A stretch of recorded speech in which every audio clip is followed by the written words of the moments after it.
Tom Bower is an investigative journalist and author who became beloved in our royal watching community after the release of his book Revenge, Meghan, Harry, and the War Between the Windsors in July of 2022. An instant number one international bestseller, his explosive tell-all reportedly made the Duchess of Sussex nervous after promising to reveal the inside story of Meghan Markle's journey from minor actress to the woman powerful enough to fracture the British royal family. Now, Bower is taking on the Beckham family in the House of Beckham, Money, Sex, and Power. In part one of our Tom Bower interview, we wanted to discuss the differences and similarities in the world famous couples and former friends. Take a look. Victoria seems like a much more critical and better judge of character. At what point do you think Victoria saw the Sussexes as a liability to the Beckham brand? Well, I think it's mixed. I think that once she saw Meghan when she came to London in 2016, 2018, and she reached out to Victoria to get freebies, Victoria was happy to see her clothes on Meghan. Very good-looking woman, a duchess. Whatever Meghan was wearing would be an instant sellout.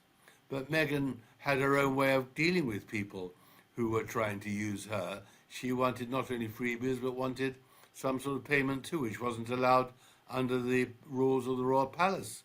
So that stung Meghan. I think Meghan then got worried, as I tell in the book, about when David was asked by Harry to come to Sydney, Australia, to help launch the Invictus Games, the competition for disabled servicemen.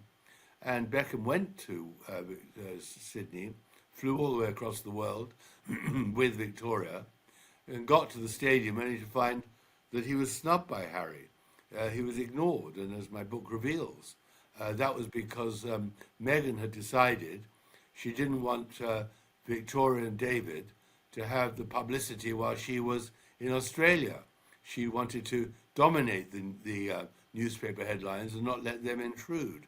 So I think there's a lot of jealousy there. And Meghan, in the end, was very ungrateful because she had been using the Beckhams' home in Los Angeles, I think it's Beverly Hills somewhere, when she did her private trips to LA to see her mother and see some friends there.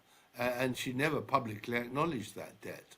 So it's a very tumultuous relationship. Both wanted something from each other, and it seemed to have become a one-way street at one time. That is so true. I mean, I took away two things from what you just said. A, we only acknowledge Tyler Perry. We'll acknowledge Tyler Perry's house, we'll acknowledge Tyler Perry's private jet, but we're not going to acknowledge the Beckhams, which seems kind of cruel. And then additionally, Victoria might have met her match when it comes to jealousy, because Meghan Markle is, clearly a very jealous individual as well. The Beckhams are so strategic and controlling when it comes to media attention. What could the Sussexes learn from the Beckhams when it comes to how they manage to manipulate the media? Well, I think that the Sussex have tried to manipulate the media. I think the original Netflix interview with, or the one originally with Oprah Winfrey, was a huge attempt to manipulate the media. The misfortune was that Meghan said 17 things in that interview which were starkly untrue, whereas the Beckhams are far too clever to ever put on a video series that they've done anything which is ostensibly clearly untrue or will be seized on, although many of the things in the Netflix series about the Beckhams were absolutely untrue. But they got away with it. I mean, I list them in the book. But there's a sort of sympathy towards the Beckhams in the British media because of the Beckhams' brilliant manipulation of the media, that they're allowed to get away with it, whereas the Sussexes, Meghan has behaved so badly, Harry has been so disloyal to his family, that they start from such a advantage, the Sussexes, that they can't actually recover any sympathy from the public because of the way they treated the Queen, the King, and the general public, who were initially so supportive of them. Right. I just imagine David Beckham standing in that queue for 11 hours when you talk about that. There is something, the queue to see the Queen, pay his respects to the Queen, the late Queen Elizabeth. There is something that is so much more authentic and sincere about David Beckham. And he seems to know when to lean into stories that Prince Harry is just oblivious to. Well, absolutely. But of course, the queuing to see the Queen, last respects to the Queen, was very carefully contrived by his media advisors. And isn't it funny how the media got a tip off just 2 hours after he joined the queue?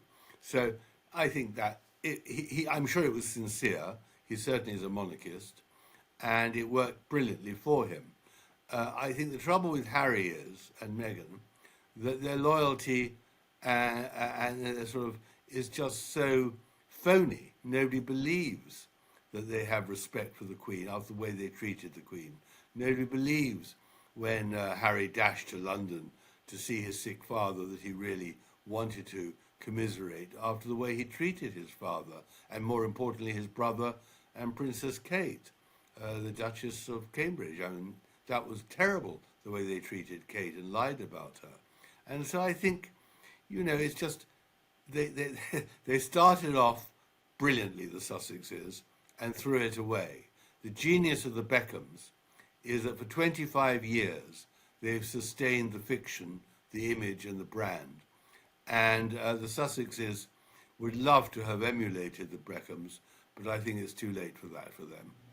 Amen. All right, you talked about Prince Harry and Meghan lying about the Princess of Wales, Catherine. Now, ITV has announced that Prince Harry has taken part in a documentary about phone hacking. I'm just curious to know, is violating someone else's privacy really the hill Prince Harry wants to die on? I mean, has he read the pages of Spare? Has he read Omid Scobie's Endgame? It does feel like the royal family has had their privacy violated immensely over the last 4 years, specifically by the Sussexes. Well, you're absolutely right. I mean, the hypocrisy is phenomenal, but intelligence is not one of Harry's greatest assets. He's very clever at being unable to understand his own shortcomings and the contradictions in his own posture. It is extraordinary that he's agreed to do that, if it actually does happen, because it puts a further rift between him and Britain and between him and the royal family. But he's a damaged young man, and he's living with a woman who hates the media because they don't do what she wants, who's totally failed to manipulate the media in the same way the Beckhams have. And so he's angry. Harry is angry, and he has become a tool of a group of anti-media lawyers and other agitators in London who want to destroy the media here because it's profitable for them. And he can't see a way out of it for the simple reason he has no purpose in life anymore, Harry. He had a purpose when he lived in London and was a member of the royal family, but there he is on the west coast. He can go paddling, he can sit in his garden and smoke, but what else has he got to do? So the chance of attacking the media, which has not bought his ridiculous fictions, both in his own book and in Omar Scobie's book, appeals to him. It gives him some purpose in life.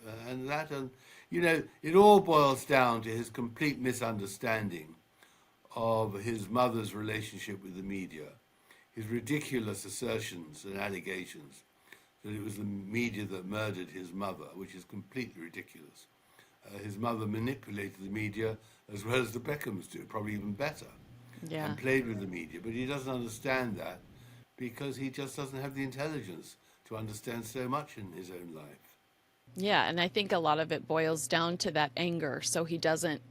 He's stuck in a place. Do you think that Prince Harry and Meghan Markle regret the way that they treated the Beckhams? Do you think that they look at what's taken place and think, "Oh, it would be nice to have them on our side"? Yes, I do think that, and I think that they made a terrible mistake.